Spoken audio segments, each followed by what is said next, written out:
जय हिंद दोस्तों। सोचिए चाइना को किन किन कंट्रियों से डर लगेगा। अब चाइना को जापान से भी डरने लगने लगा है। जापान से डर इसलिए लगने लगा है कि आने वाले समय में अनुमान लगाया जा रहा है जापान के द्वारा एक साथ लगभग 5,500 के आसपास परमाणु बम बनाने जा रहे हैं। जापान वो कंट्री बनने वाला है दुनिया के अंदर जो सबसे ज्यादा परमाणु बम बना करके रखेगा। चाइना से भी ज्यादा, अमेरिका से भी ज्यादा। हो सकता है आने वाले समय में जापान 10वां कंट्री बनकर के सामने आ जाए जिसके पास परमाणु बम हो। ये सारी की सारी खबर निकल कर आई है। और ये खबर क्यों निकल कर आई? क्योंकि चाइना का ही एक राजदूत जो कि रसिया के अंदर बैठा हुआ है, उसके द्वारा ही ये सारी की सारी खबर निकाली गई। उसका कहना है कि जापान के पास में आज के समय पे प्लूटोनियम रखा हुआ है और उस प्लूटोनियम से अगर जापान चाहे तो अगले 30 दिन के अंदर 5,500 के आसपास परमाणु बम बना सकता है। और ये परमाणु बम अगर बना लिए गए तो चाइना को नया थ्रेट पैदा हो जाएगा।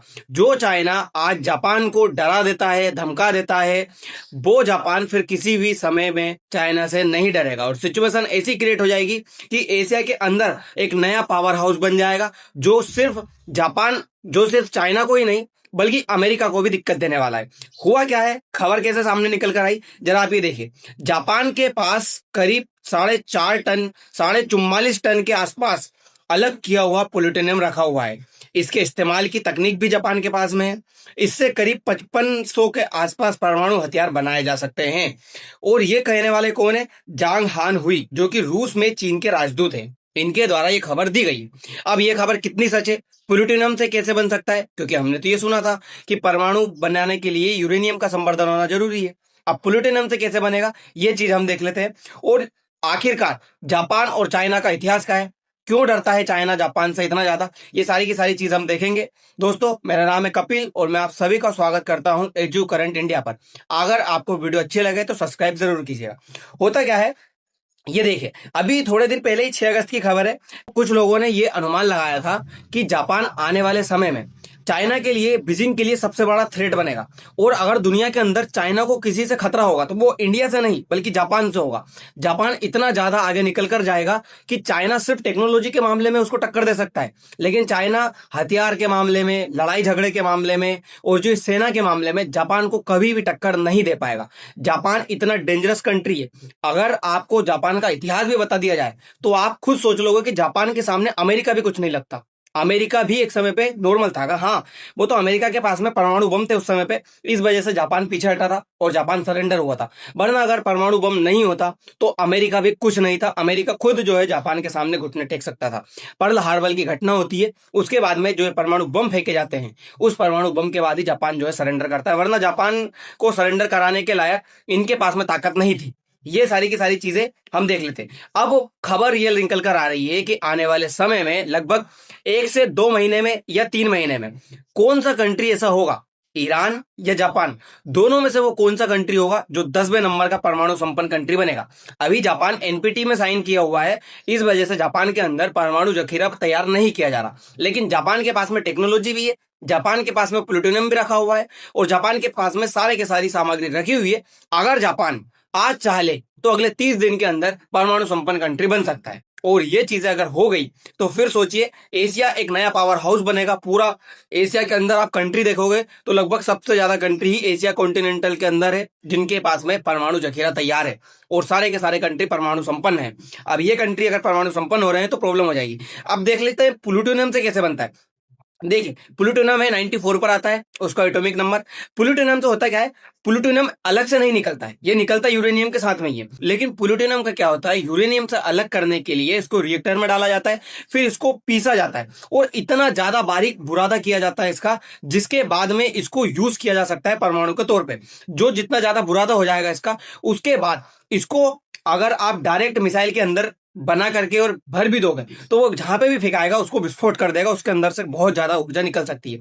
तो यूरेनियम से भी ज्यादा खतरनाक बताया जा सकता है इसको, अगर इसको अलग तरीके से रिएक्टर में जो है पीसा जाए, बारूद किया जाए तब उसके बाद। वरना रिएक्टर के माध्यम से जो यूरेनियम बनता है वो अलग प्रक्रिया है। तो ये निकलता उसी से है, ये कोई अलग से नहीं निकलता है। यूरेनियम से ही इसको अलग करके जो है प्लूटोनियम बनाया जाता है और उसका जो यूज है वो उसी तौर पे किया जा सकता है जैसे परमाणु बम के लिए किया जाता है। तो अब इतिहास देख लेते हैं जापान और चाइना का। आखिरकार चाइना इतना ज्यादा क्यों डरता है जापान से, क्या है चाइना के मन में खौफ?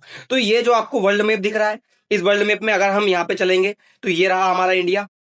इंडिया से अगर आप नॉर्थ की तरफ चलोगे तो ये रहा चाइना, और चाइना के जस्ट ईस्ट में देखोगे तो आपको जापान नजर आ जाएगा। ये रहा जापान। चार जो आइलैंड है उससे मिलकर के बना है। होकाइडो, होइसू, चिकोगो, क्योसू, ये चार आइलैंड है, उनसे जापान मिलकर के बना है। जापान के पास में नीचे कुछ डॉट डॉट से आपको नजर आ रहा है, अगर उसको जूम करके देखेंगे तो अभी आपको नजर आएगा अगले मैप में। जापान के सामने देखोगे और चाइना के बीच में, जापान और चाइना दोनों के बीच में अगर आप देखोगे तो आपको ये नजर आएगा कोरिया पेनिनसुला पूरा, जिसमें ऊपर की साइड नॉर्थ कोरिया है और नीचे की साइड साउथ कोरिया है। जो नॉर्थ कोरिया है वो रसिया और चाइना से प्रभावित है, जो साउथ कोरिया है वो अमेरिका से प्रभावित है। इसका इतिहास क्या है ये मैंने आपको पिछले सेशन में बताया था। अब जापान का और इनका क्या होता है, आज जरा आप देखिए, ये आपको मैप दिख रहा है, ये रहा जापान का और ये रहा चाइना का, और ये कुछ आपको द्वीप नजर आ रहे हैं। ये इन द्वीपों को चाइना क्या है, अपना कहता है, और जापान कहता है कि ये द्वीप मेरे हैं। इस चीज को लेकर के जापान और चाइना के बीच में काफी ज्यादा मतभेद हुआ है। अगर मान लीजिए जापान के पास में आज न्यूक्लियर वेपन होता तो क्या चाइना कभी कह पाता कि ये द्वीप मेरे हैं? चाइना कभी नहीं कहता। जापान के पास में न्यूक्लियर वेपन नहीं है, इसीलिए जापान से आज चाइना ये सारी की सारी चीजें कहता है कि ये द्वीप मेरे हैं। और जो 9 डेज लाइन वो खींचता है, उन 9 डेज लाइन के अंदर भी इस एरिया को लेकर के आता है। इसीलिए जापान कहता है, इसीलिए चाइना कहता है कि ये जापान के हिस्से मेरे हैं, और जब चाहे जापान को मैं यहां से भगा करके अपनी मिलिट्री डिप्लॉय कर सकता हूं। इस तरह की चीजें चाइना के द्वारा की जाती है। चाइना डरता नहीं, क्यों नहीं डरता? क्योंकि उसके पास में परमाणु जखीरा है। अब जिसके पास में परमाणु जखीरा होगा वो क्यों डरेगा? हाँ, जापान की सिक्योरिटी की जिम्मेदारी अमेरिका ने लेकर के रखी है, लेकिन अमेरिका कुछ दिनों से देखा जा रहा है ईरान वॉर में ऐसा उलझा हुआ है कि ना वो साउथ कोरिया के ऊपर ध्यान दे रहा है, ना वो जापान के ऊपर ध्यान दे रहा है। साउथ कोरिया को भी उसने अम्ब्रेला के अंदर लेकर के रखा। यूएस की अम्ब्रेला नीति जो है उसके तहत होता यह है कि जिस कंट्री के पास में न्यूक्लियर वेपन नहीं है और सामने वाले कंट्री के पास न्यूक्लियर वेपन है, यदि वो न्यूक्लियर वेपन का यूज करता है इन कंट्रियों के ऊपर, तो उनकी हेल्प करने के लिए अमेरिका आएगा, और अमेरिका का कहना है कि जो अमेरिका के न्यूक्लियर वेपन है वो इन कंट्रियों के लिए काम आएंगे।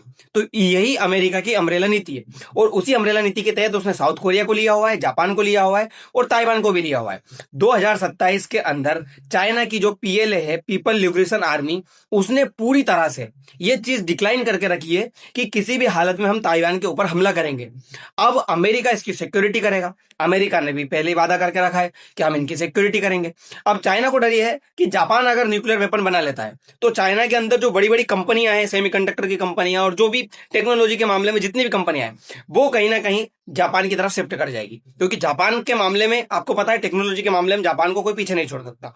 जापान के पास उनको सिक्योरिटी भी मिल जाएगी, और जापान टेक्नोलॉजी के मामले में चाइना से बहुत बेहतर है, तो जापान के पास में ये चले जाएंगे। तो ये डर चाइना को सबसे बड़ा सता रहा है। दूसरा, ये जो द्वीप है, ये द्वीप भी चाइना से चले जाएंगे, ये डर भी सता रहा है चाइना की। तीसरा, जो 9 डेज लाइन को अपना कहता है, 9 डेज लाइन खींचता है इन सारे के सारे एरियो में, वो 9 डेज लाइन भी चाइना की चली जाएगी, उसको भी जापान नहीं मानेगा। तो चाइना को ये डर सबसे बड़ा सता रहा है। दूसरा डर क्या है, 1931 से 45 के बीच में जापान इतना पावरफुल हो चुका था, ना जाने जापान ने ऐसा क्या खा लिया था कि जापान के पास इतनी ज्यादा ताकत आ गई थी। भारत के ऊपर भी ब्रिटिशर्स का कब्जा था, यहाँ पे भी जो है कब्जा करके रखा हुआ था ब्रिटिशर्स ने। ये पूरे एरिया में ब्रिटिशर्स थे। ब्रिटिशर्स का लगभग 60 के आसपास ऐसे कंट्री थे जिनके ऊपर कब्जा करके रखा हुआ था। अब 1931 से 45 के बीच में होता क्या है, सेकेंड वर्ल्ड वार शुरू होता है, और उसी सेकेंड वर्ल्ड वार के समय पे ये जो जापान था, उस जापान ने चाइना के ऊपर कब्जा करना शुरू किया। जापान का मानना था कि मैं दुनिया के अंदर सबसे ज्यादा ताकतवर कंट्री होना चाहिए, और जापान ने सबसे पहले ये कोरियन पेनिनसुला के ऊपर कब्जा किया।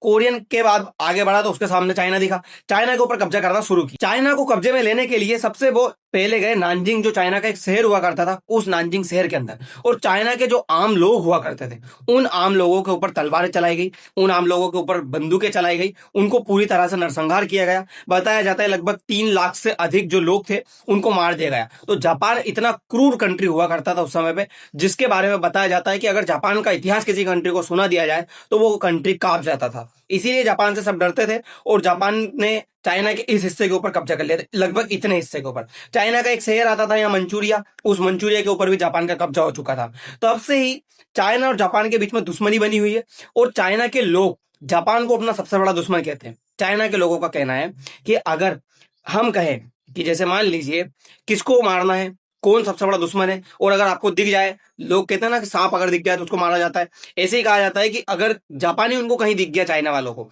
तो चाइना वाले उनको गोली भी मार देंगे, तो कोई गलत नहीं है।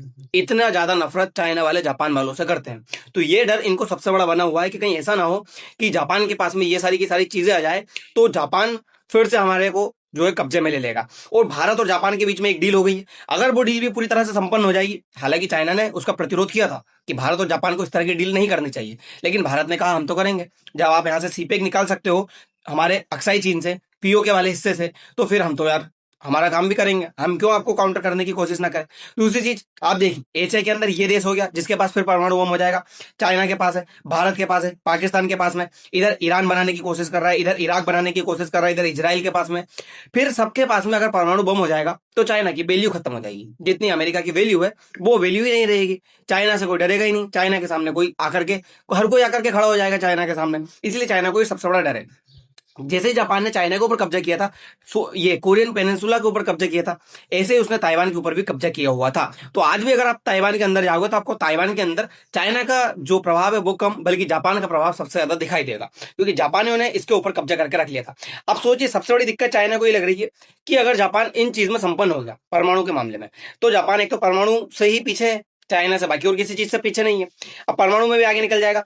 जापान के पास में तीनों सेनाएं अच्छी है, जिसमें उसकी वायुसेना सबसे अच्छी बताई जाती है, जापान की वायुसेना सबसे अच्छी हो जाएगी।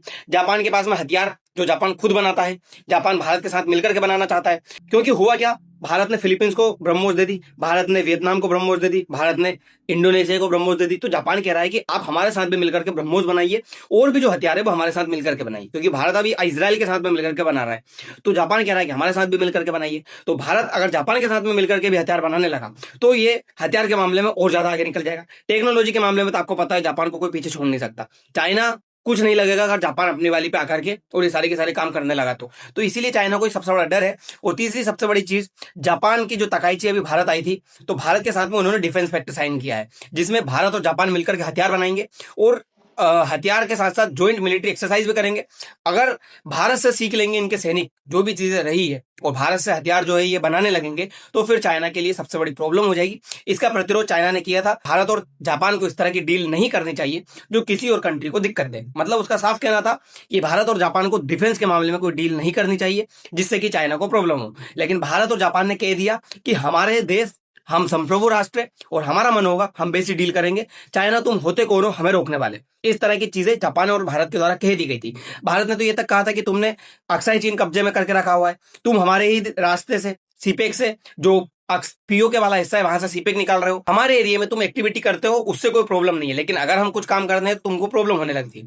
इस तरह की भारत के द्वारा चाइना को लताड़ा गया था, जिसके बाद चाइना चुप हुआ था और ये सारी की सारी चीजें घटित हुई थी। अब आप इन सारी चीज के बारे में क्या सोचते हो? आपको क्या लगता है, अगर जापान के पास में न्यूक्लियर वेपन आ गया तो क्या जापान दुनिया को फिर से उसी खतरे में डाल सकता है जो पहले कभी 1945 से पहले हुआ करता था? इन सारी चीज के बारे में क्या सोचते हो जरूर बताइएगा। फिलहाल के लिए इतना ही, मिलते हैं अगली वीडियो में। धन्यवाद।